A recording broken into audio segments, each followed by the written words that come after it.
오늘 새벽에 나스닥이 좀 많이 빠졌고요. 그 다음에 S&P 500이 마이너스 1% 정도. 그 다음에 다우는 그냥 보합 정도로 끝났습니다. 그 유럽장이 1% 넘게 상승했던 걸 생각해 보면 뭐 길리어드는 뭐 하루치로 끝났고요. 이제 그 어떤 그 치료제나 백신에 대한 부분들은 기대감을 떨어뜨려야 될 것 같아요. 추세를 밀고 올릴 거라고 하는 그런 부분들이 이제 역력해지고 있는 것 같습니다. 초반에는 사실 상승했다가요. 보시면 초반에는 하루치거든요. 좀 머리를 들고 있었는데 중반부 넘어가면서 후반부로 가서 빠르게 빠졌거든요. 근데 이제 이유가 여기 보시면 캘리포니아 셧다운을 시작해서 그렇다. 뭐 사실 플로리다나 이런 쪽에서도 이미 진행하지 않았나요? 그래서 뉴스를 잠깐 보면 이게 CNN 뉴스인데 캘리포니아 주정부 쪽에서 당국자가 이제 술집하고요. 그다음에 이제 식당, 그러니까 그 실내에서 영업하는 식당 문 닫으라고 그런 것 같습니다. 마이애미가 지금 이제 그러니까 플로리다의 중에 한 도시인 마이애미가 진원지, 팬데믹의 진원지, 이제 뉴욕과 같이 바뀌는 것 같아요. 플로리다가. 그리고 이제 마이애미 그 병원 수용 능력이 그 91에서 92 정도 되는데 이제 문제는 이게 빼동제가 아니고요. 지금 그 치료자, 그러니까 의료인들 문제로 전이 되고 있는 것 같습니다. 상황은. 뭐 상황이 이러니까 이건 이제 글로벌 이코노믹스의 그 기사인데 이제 플로리다 50개 이상 병원 중환자실 만원 의료 시스템 붕괴가 임박했다라고 하는 기사가 나와서 며칠 전에 나온 겁니다. 이거는 나오고 있죠. 근데 중요한 거는 사실 해결책은 이미 나왔습니다. 그리고 그거를 이제 보여준 국가가 있죠. 중국입니다. 연합뉴스를 보면 중국 경제 V 반등이 유력하고 전문가들 2분기 플러스 성장을 예측하고 있죠. 근데 이제 무조건 달려갈 거라고 보지는 않는 게 안팎으로 수요가 감소하고 있고 미중 갈등이 고착화되고 있어서 이제 경제적 부담은 계속 갈 거예요. 문제는 해결책이 나왔다는 겁니다. 아주 단순하죠. 일정 부분 조짐이 보이면 그 도시를 완전히 봉쇄해서 나가지도 들어오지도 못하게 만든 다음에 전수조사를 다 하고 거기서 전파되는 걸 차단한 다음에 문제가 잠잠해지면 도시를 다시 연다. 답은 나왔습니다. 답은. 문제는 그걸 할 수 있는 국가가 전 세계에 몇 개나 되겠느냐죠. 결론적으로. 저기 북한하고 중국 두 군데만 가능하지 않을까요? 다른 데도 이게 가능한 곳이 있을까요? 이게 문제라는 겁니다. 사실. 코로나의 가장 중요한 핵심 문제는 해결책은 있는데 그 해결책을 쓸 수 없다는 데 있습니다. 그리고 그것을 해결하기 위해서 다른 대안, 좀 더 빠른 대안, 그러니까 확실한 대안이라고, 이거 이외에 확실한 대안이라고 볼 수 있는 게 백신, 치료제인데, 치료제도 사실 렘데시비르의 국내 치료 성과는 렘데시비르에서 말한 것만큼은 아닌 것 같다라고 하는 뉴스 보도가 일단은 나왔었거든요. 어제 나왔는데 일단 그걸 하고라도 지금은 중환자를 좀 더 치료하는 게 문제가 아니고, 그러니까 죽는 걸 죽지 않게 만드는 게 문제가 아니고, 예를 들면 뭐 독감처럼 그냥 알약 하나 먹으면 그냥 문제가 하루 이틀 만에 해결되는 그런 치료제가 나오지 않는 이상은 의미가 없다는 거죠. 전파력이 너무 세니까. 두 번째는 백신도 지금 사실 그 백신 가지고 단기간에 그 집단 면역을 형성할 수 있는 게 쉽지 않다라고 하는 보고들이 나오고 있기 때문에 그 부분도 사실 기대치는 상당히 많이 낮아진 것 같습니다. 이렇게 좋아지고 있는 게 반드시 좋은 것만은 아니에요, 주식시장에. 왜냐하면 여기 보시면 이제 인민은행 조선비즈 기사인데 인민은행이 더 이상 돈을 안 푼다고 얘기를 했죠. 그래서 이제 연합뉴스 기사에 나온 것처럼 경제는 V자 반등하고 있으니까 좋아지니까 인민은행에서 굳이 돈을 더 풀 이유가 없죠. 물론 중국이 다시 충격을 받게 되면 이 조선비즈 기사처럼 이것만은 유지하지는 못할 겁니다. 경기 부양책을 다시 하겠죠. 미국으로 다시 돌아가 보면 플로리다나 MBC 보던데요. 플로리다는 확진자가 최대로 늘어나고 있는데 마스크는 아직도 거부하고 있답니다. 이 트럼프 이 대통령이 본격적으로 자기가 쓰라고 옛날부터 했어야 되는데 그걸 안 하고 기껏 최근 쓰고 나오니까 이제 국민들이 안 믿는 거죠. 안 믿는 게 아니고 나 싫다 이거예요. 우리나라하고 전혀 다른 그 개념을 가지고 있는 서양 사람들은 싫다 이거죠. 거기에 젊은이들은 또 무책임한 행동으로 인해서 사망하는 젊은이까지 정말 안타깝습니다. 참. KBS 뉴스 보던데 이런 상황이 발생하고 있는 거죠. 이제 문제는 이런 상황이 왜 터지고 있느냐. 연합뉴스 보던데 코로나 들불속 백악관 전염병 최고지인자 사실 퇴출했다고 나왔죠. 문제는 아주 단순합니다. 예, 이 사람 때문이죠, 이 사람. 왜냐하면 이 사람이 이 전문가의 의견을 듣고 이 사람의 전문가의 의견대로 잘 조율하면서 나름대로 어떤 국가를 운영해야 되는데 오로지 자기만 생각하고 하니까 국민들이 사실 따르질 않는 거죠. 아무 생각이 없는 거죠, 국민들이. 국민들이 아무 생각이 없게 만든 게 바로 이 사람이라는 거죠. 이거는 이제 조선비즈, TV조선 기사인데요. WHO가 신규 확진자 하루 최대라고 했는데 이게 중요한 게 아니고 항체가 석 달 만에 소멸된다라고 하는 연구 보고가 나왔어요. 그래서 영국의 연구자들이 90명 가지고 했는데 그중 17% 정도만 이 석 달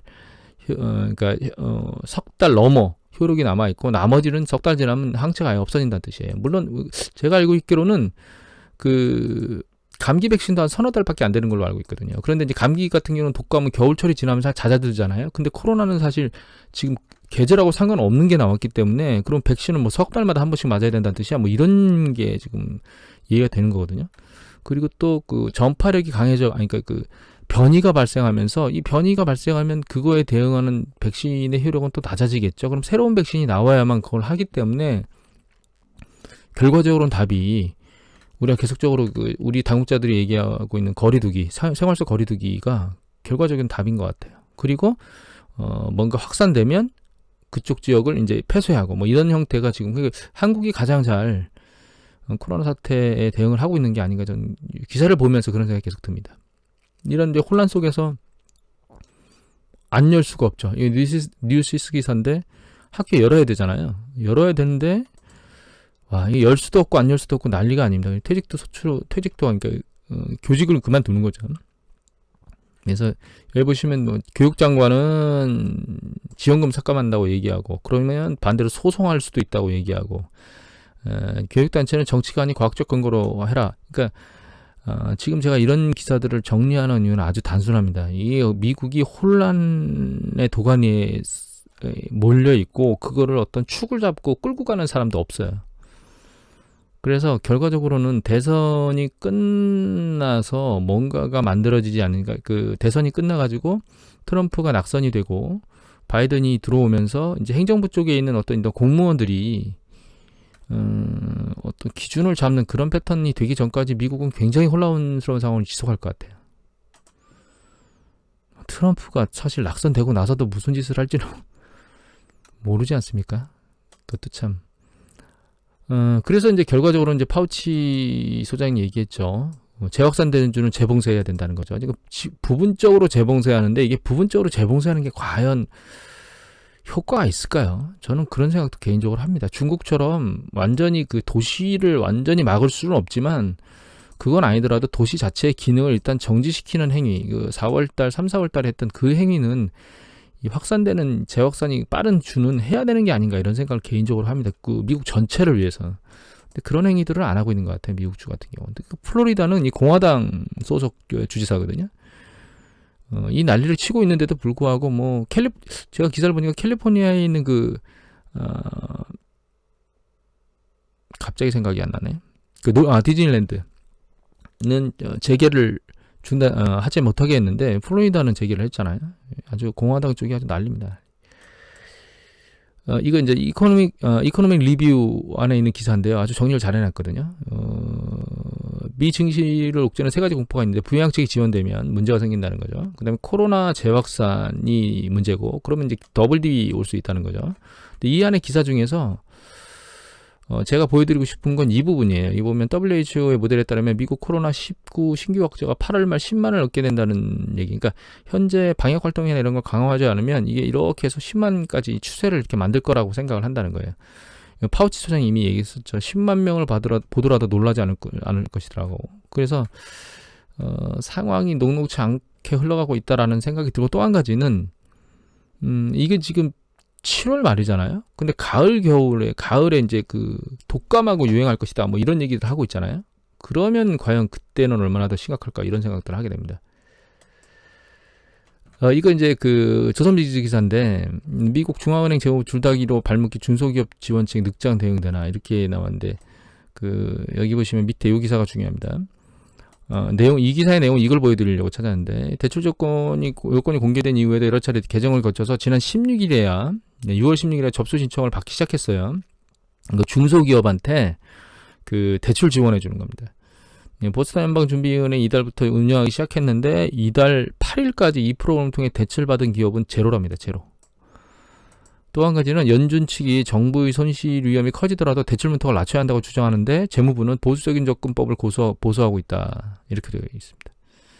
그러니까 지금 그 상황은 심각한데 이게 연준이 자기가 할 수 있는 데는 한계가 있다는 걸 드러내는 것 같아요. 야, 국가 손실은 늘어나든 말든 일단 너희들이 막 돈을 들이부어야 돼 라고 연준은 얘기하고 있다는 거죠. 내가 할 수 있는 거는 한계가 있어. 이런 것들을 사실 저는 반영한다고 생각하고 있는데요. 그래서 일단은 뭔가 PPP 그러니까 그 위험한 지역에 어떤 행정부의 행동이 미치고 있긴 한데 그게 이렇게 공무원 행동이 미국에서 그대로 드러나고 있는 것 같아요. 거기에 이제 그 머니투데이 기사입니다. $600 실업수당 문제가 계속 얘기가 나오고 있죠. 공화당은 아니야, 취직하면 그때 보너스 줄 거야 라고 얘기를 하고, 아니야 민주당은 $600 계속 내년 1월까지 주자 이런 얘기를 하고 있는데 어느 쪽으로 결론이 날지는 모르겠지만 일단 한 가지는 최종적인 건 맞는 것 같아요.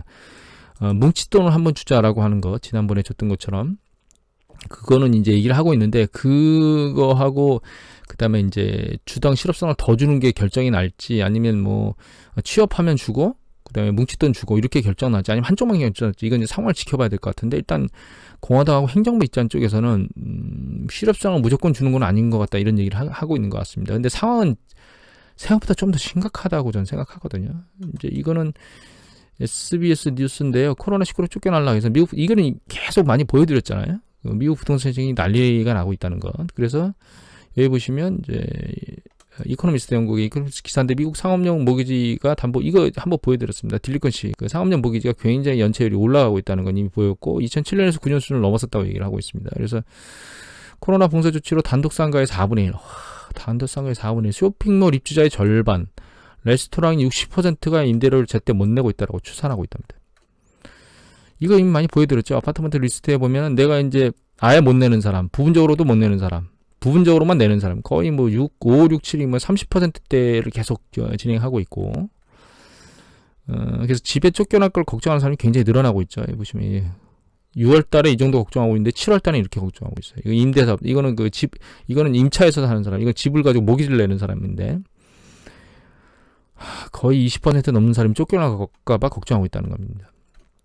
또 한 가지는 밑에 상업용 부동산의 전성기가 끝났다는 얘기가 나왔고, 또 한 가지 또 이게 보시면 코어로직스, 이게 그 케이스 실러 지수 발표하는 것입니다. 그래서 내년 미국 주택 6.6% 하락할 거라고 예측을 하고 있네요. 아직까지는 추세가 꺾이진 않았거든요, 미국 주택이. 그런데 여기 보시면 코어로직스는 역사적 저금리가 수요가 늘어난 반면 공급은 줄면서 5월까지는 주택가격이 올랐는데 코로나 확산으로 실직자가 늘고 관광산업이 직격탄을 맞으면서 6월부터 집값이 하락하기 시작했다고 밝혔다. 집값이 내려가기 시작했네요. 분석 결과, 그래서 이제 일단은 대도시를 중심으로 주택 하락 가격이 예상된다라고. 이게 주택 하락 가격을 계속 왜 보냐면요, 우리나라 같은 경우에는 담보대출을 해주고 나면 추가적으로 대출을 못 받잖아요. 근데 미국은 홈에쿼티론을 받아가지고 나머지 남은 그 주택의 지분 있잖아요. 그거를 마이너스 대출이나 이런 것들로 돈을 쓸 수 있어요. 그런 것들이 이제 미국 소비에 영향을 미치거든요, 역시. 그래서 이제 그 부분도 밀려 내려가게 되면 이제 쓸 여력이 줄어드는 거죠. 그러니까 쭉 봤는데요. 여러분, 월가의 국제로 떠오른 IT 기술자, 이게 무슨 얘기냐면 IT 기술자가 국채만큼이나 안전하다라고 얘기하는 거예요. 근데 이제 문제는 또 경제와 주가가 따로 논다 이런 얘기들을 하고 있거든요. 이 양단으로 다 나오는데 어느 쪽이 맞는지는 모르겠어요. 그런데 이런 얘기들을 하는 사람들이 지금 늘어나고 있거든요. 여기 보면 뭐 헤지펀드 매니저가 비이성적 과세, 이거 이제 어제 기사로 보여드렸고, 노브라치 대표는 뭐 2017년 암호화폐 $8,000가 $20,000가 치솟았던 현상들이 지금 이제 IT주 관련돼서 일어나고 있다는 거죠. 여기 보면 또 V자 반등은 판타지에 불과하다라고 얘기하는 사람들도 있고, 여기 이제 이것도 굉장히 중요한 내용인 것 같아요. 이제 이거는 이제 지금 당장 일어날 건 아니고 추세적으로 일어날 건데, 보시면 대형 IT 기업의 장기 성공 여부는 더 이상 얼마나 제품을 잘 만드느냐에 달려 있는 게 아니고요. 경쟁이나 반독점 조사, 세금, 각국 정부의 도시의 규제가 다층적으로 영향을 미친다라고 얘기를 하고 있거든요. 그리고 이제 그런 정보들이 이제 미국 기술 기업들한테 이제 위협받고 있다고 느껴서 자국 기업이 이것에 대해서 이제 도입하려고 한다는 거예요. IT 버블 붕괴일 때 마이크로소프트가 정점에서 밑으로 좀 흘러내려간 뒤에 어떤 그 제재나 이런 것들을 받았었거든요. 근데 요번에도 역시 마찬가지 패턴이 이게 단기적으로 얘네들 때문에 붕괴될 것이라고 하는 장점, 얘기보다는 추세적으로 내려왔다가 다시 밀고 올라갈 때 이런 것들이 악재로 작용할 수 있다. 이렇게 받아들이셔야 될 것 같아요. 그래서 조정이 길어질 수도 있다 이런 느낌으로 받아들여야 되실 것 같거든요. 여러분들 생각은 미국 시장이 어떻게 흘러가고 있는 것 같으세요? 이 조선비즈 기사에 두 가지 나왔죠. 여러분들은 IT 기술주가 정말 안전하고 가장 현명한 투자처라고 생각을 하시나요? 아니면 따로 놀아서 버블이기 때문에 붕괴될 거라고 예측하시나요? 사실 미래는 아무도 알 수가 없습니다. 그런데 경제가 흘러가는 패턴, 그 다음에 코로나 사태가 진행되고 있는 어떤 방향성, 이런 것들을 종합해서 볼 때 단기적으로 이미 그 락다운 이후에 잔치는 끝나고 있는 것 같아요. 그리고 이제 이 잔치가 악재로 변모하고 있는데 그 악재의 변모가 주식시장을 얼마나 밀어내릴지는 사실 시간이 지나봐야 알 수 있는 거고, 다만 지금까지 밀어 올렸던 패턴을 다시 만들려면 일정 수준 뭔가 상황이 변화돼야 되지 않나 이런 생각을 합니다. 오늘은 이것으로 마치도록 하겠습니다. 감사합니다.